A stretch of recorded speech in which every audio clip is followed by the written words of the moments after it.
You quit your hospital job in March. By fall, you've earned $140,000 doing locum tenens work, and you haven't paid the IRS a single dollar. Now you're facing a potential penalty of $2,400 on top of a $45,000 tax bill. Sound familiar? Here's the good news. There's a rule called safe harbor that can protect you from those penalties, even if you massively underpay.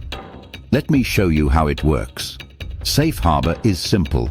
Pay enough during the year, and the IRS waives your underpayment penalty. You might still owe a big balance in April, but you won't pay extra for owing it. There are two ways to qualify. Option 1. Pay at least 100% of last year's total tax. If your income was over $150,000, that jumps to 110%. Option 2. Pay 90% of this year's tax. For NPs switching from W-2 to 1099, Option 1 is almost always easier. Here's why the transition year is actually a strategic advantage. Let's say you earned $135,000 as a W-2 hospital NP last year. Your total federal tax was $22,000.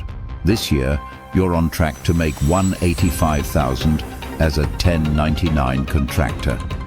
Your actual tax bill will be around $48,000, but your safe harbor target? Only $24,200. That's 110% of last year. Pay that amount through the year, and you're penalty-free on the remaining $24,000 you'll owe in April.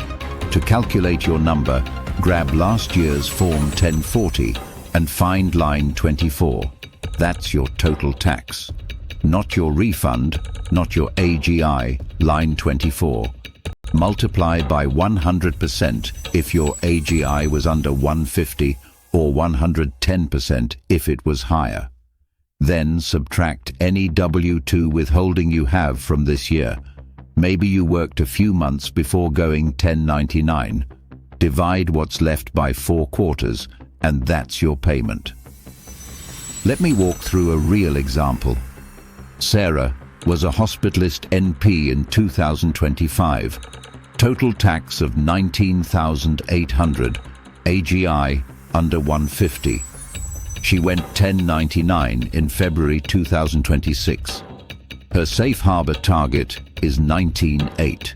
She had $3,200 withheld from her January and February W-2 paychecks, so she only needs to send $16,600 in estimated payments. That's $41.50 per quarter. Even though she'll owe over $40,000 total for 2026, she pays 0 penalties. Quick note on deadlines for 2026. April 15th, June 16th, September 15th, and January 15th, 2027. If you've already missed a deadline, don't panic. You can catch up now and minimize penalties. Or if you have any W-2 income, crank up that withholding. It's treated as paid evenly throughout the year, which can retroactively cover missed quarters.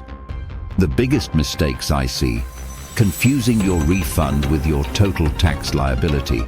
They're not the same thing. Forgetting self-employment tax, which adds about 15% on top of income tax. And waiting until Q4 to make one big payment. The IRS calculates penalties quarter by quarter, so that strategy backfires. The year you switch from W-2 to 1099 is the easiest year to hit safe harbor. Your target is based on your old lower tax bill as an employee. Use that window. Calculate your number, divide by 4, pay each quarter, and set aside the rest for April. You'll still owe money, but you won't owe penalties. If your situation is more complex, multiple states, S-Corp election, highly variable income, book a free consultation at nursepractax.com/consult.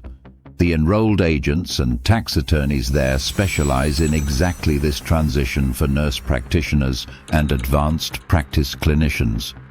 Book your free consultation at www.nursepractax.com consult.